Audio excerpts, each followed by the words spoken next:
चिड़ै कस बोली। गुइया मोर मैना तोर हंसी ठिठोली, मनला मोर हरथे तोर चिड़ै कस बोली। अरे अपना ते झन में छरा रद्दा मोर छोड़ दे, दाला बताऊं अपन पीछा मोर छोड़ दे। अतना ते झन में छरा रद्दा मोर छोड़ दे, दाला बताऊं अपन पीछा मोर छोड़ दे।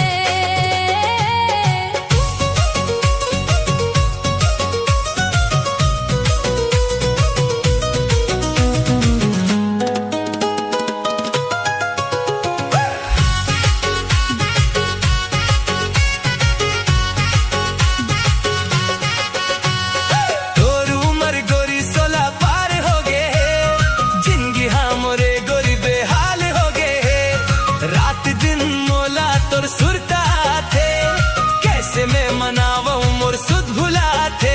हाँ कैसे मैं मनावूं मोर सुध भुला थे। अरे इतना ते झन में जरा रद्दा मोर छोड़ दे, दाला बताऊं अपन पीछा मोर छोड़ दे।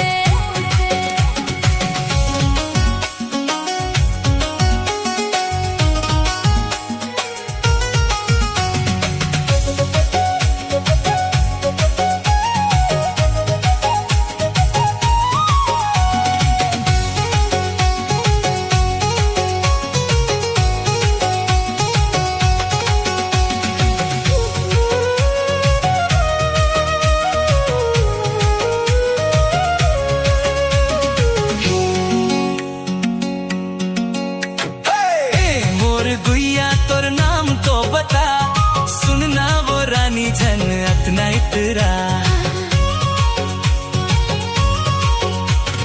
तोर असंकट को देखे मूला पंचार, कर दूं मैं हाँ तोर जीना बेहाल।